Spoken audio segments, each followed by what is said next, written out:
What if your loaders or trucks could create their own work orders automatically based on inspections or engine hours? It's simpler than you think. Check it out. Welcome back. I'm Zack from InnerDev Solutions. We help businesses streamline their processes using custom no-code tools so you can focus on what matters most. To learn more, you can visit our website, innerdevsolutions.com, or use the link in the description below. I'm using SmartSuite to manage the work order management system. This will work for a lot of work order management needs, but this specifically is going to be looking at an equipment maintenance system. What we're going to record is pre-trip inspections on a piece of equipment. We're going to track tickets, and tickets are basically work orders in this case, against the equipment. And then we're also going to track maintenance logs. I'm just going to give you a high-level overview of the solution that's already set up in SmartSuite. If you do not have an account already, there's a link in the description below to get started. But really what we need to do here is have the inspection table. As I mentioned, that's your pre-trip inspection. So each time a driver goes to get in the vehicle, they can answer a set number of questions. I just have the core and basics set up here, which is equipment inspection date, the odometer or the hour meter. Are we going to report an issue? And the maintenance issues if we are going to report the issue. Now we can set up a form if we want to allow the drivers to submit it through the form rather than having actual access to the database, which probably makes more sense to do it this way. And again, really simple form: inspection date, link to equipment, report an issue. And if you report an issue, you can add in the issue here. I'll move into maintenance logs. A maintenance log, pretty simple. A mechanic will fill this out when they're done doing service on the specific piece of equipment, and they select the equipment, the service date, enter in the odometer at that point in time, add the service notes. And then something you can also do is add tickets to that service log or maintenance log. Equipment, pretty self-explanatory. You just have your list of equipment. And then what I'm going to be focusing on is adding a few different fields within this view. And this is what's going to automatically create the ticket or the work order for us based off of some sort of service interval, whether it's a machine shop, and in this case, heavy equipment. There is usually some sort of maintenance schedule that's required, so that this way we can say after every 1,000 hours or 500 hours or whatever it is, the maintenance ticket or a work order will automatically get created for us. And I'll dive into that shortly. And then this is just simply the tickets. You can manually add a ticket if needed. If management wants to assign some sort of task to someone, they could come in here and do that.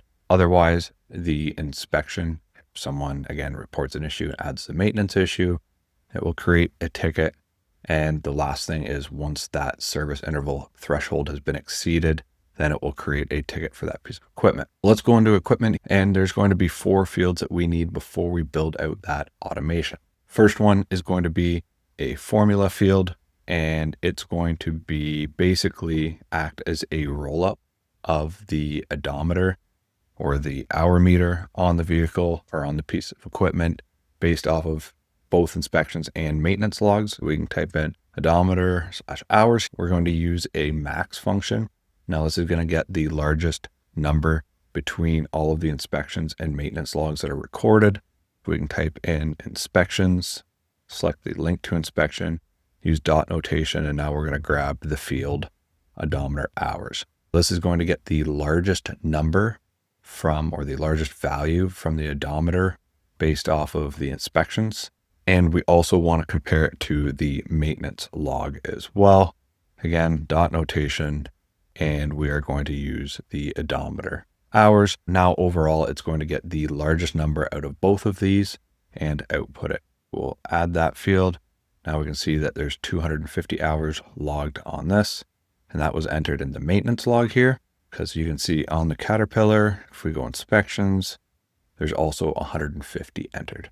If I come in here and added in that there was 350 hours based off of this inspection, and we go back to the equipment, we can see it's now looking at 350 hours. I'm going to duplicate this field and label this odometer/hours at last maintenance or last service, whatever you want to call it. End this across so we can see the whole field name. I'm going to double click into it. And now this case, we only want to look at the maintenance log. So we can remove that. and we will update the field. And now there's only one maintenance log linking to the Caterpillar. So we can see that on the last maintenance, it was at 250 hours and there's no record for this one. So it's blank. Now we want to add in a number field and we'll label this service interval. We can add the field and now we can manually type in what the service interval is. Now for this one, we'll put in every 500 hours service is required, or a ticket will get created, at least for management to be able to review if service actually needs done or not. That way things don't get missed. And on this one, let's say it is 700 hours. Now the next thing we can do is create one last formula field, change the name to next service required. And in this case, we are going to simply take the date or the odometer / hours at last maintenance, and we're going to add service interval and we'll add the field. And now we can see that every 500 hours on the Caterpillar, we need to perform service. And the last time service was completed was at 250 hours. That means that the next service required is going to be at 750 hours. And same with this one, since there hasn't been service entered on it yet, it's just 700 hours based off of this value here. We have enough information to be able to create our automation so that when this value exceeds this value, a ticket gets automatically created for us. We can go into the automations, create an automation when a record matches a condition, and it's best to label this ticket created if service interval exceeded. And this is fine. We want to change the condition on the equipment to be the odometer. When the odometer hours is greater than or equal to, and in this case, we want to type in next service required. When the hours is greater than the next service required formula field that we just created, it will create a ticket for us. We want to create a record in the tickets table, and there's 3 fields that we want to add. We want to add the equipment that we're creating the ticket for, add the status, and add the summary of problem. The link to equipment, that's just going to simply be from the trigger from this here. Whenever it gets triggered, we're just going to pass in the record ID to it. The status, we're just going to statically set that to open. And the summary of problem is just going to be service required over hours or something. And if you want to dynamically pass in the current hours, you could do that too. We'll just type in the odometer hours. We can just add in something like odometer. We'll add the automation. We'd want to turn it on. As long as we set this up correctly, we can come in to the inspections and we'll add a new inspection here. On the Caterpillar, if I just go into equipment, we can see the next service required is 750. We will add on the Caterpillar and we'll put today is the inspection date. We'll put 800 hours on it. And I'm just going to leave this as is. I won't put that there's a reported issue, so it won't create a ticket for that. But as long as everything worked correctly, it's now showing 800 hours, which is exceeding this value here. If we go into the automation, select the automation, go into history, we can see it has now created a record for the run history, and it looks like it worked successfully. Go into tickets and we can see there's a new ticket that's been created for the Caterpillar.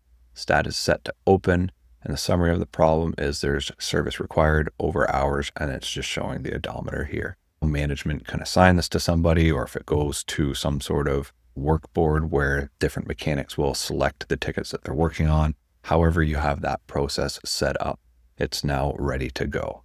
Now, just a quick overview. I showed you that we have the inspections table and the core information that's needed. We have a maintenance log. And again, what this is just for mechanics to log the work that they've completed on a vehicle or piece of equipment and add in the tickets that were also included within that maintenance log. We've got the list of our equipment with the different fields that we need. Quickly showed you what the tickets view looks like. And then we also created an automation based off of a condition, and we created the ticket based off of that condition. That's it for this video. I hope you enjoyed it. Make sure you hit that subscribe button for more tutorials in the future.